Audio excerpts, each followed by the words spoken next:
lot of you have questions about it today, and that's the situation around Robert Sarver in Phoenix. I did issue a statement yesterday, but let me just add a little to it now to say from a personal standpoint, I was, I was in disbelief to a certain extent about what I learned that had transpired over the last 18 years in the Suns organization. I was saddened by it, disheartened.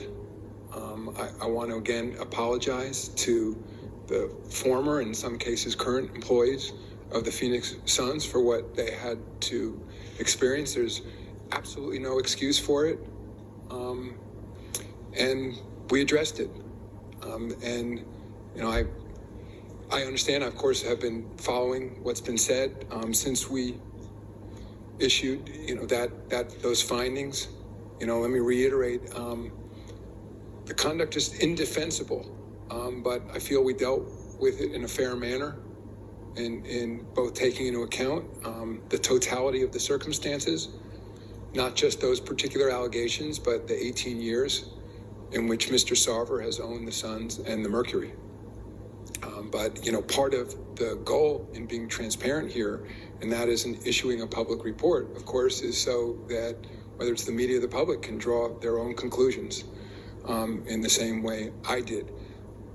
I will say, though, that what I have access to is a bit different than the public, because while we issued this report in the process of doing the investigation, the outside counsel who conducted this review committed to confidentiality to anyone who wanted it. Was the vast majority of those who were interviewed.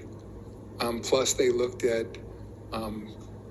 cell phones, something like 80,000 documents, and so I have access to information that the public doesn't.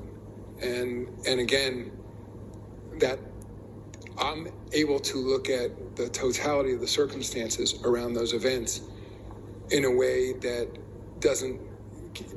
we're not able to completely bring to life the nuance that you see, around that when you read a report or deal with it as sort of in short bursts of news reporting.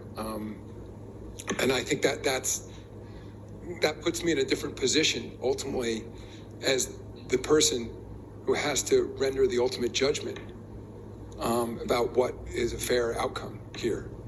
So I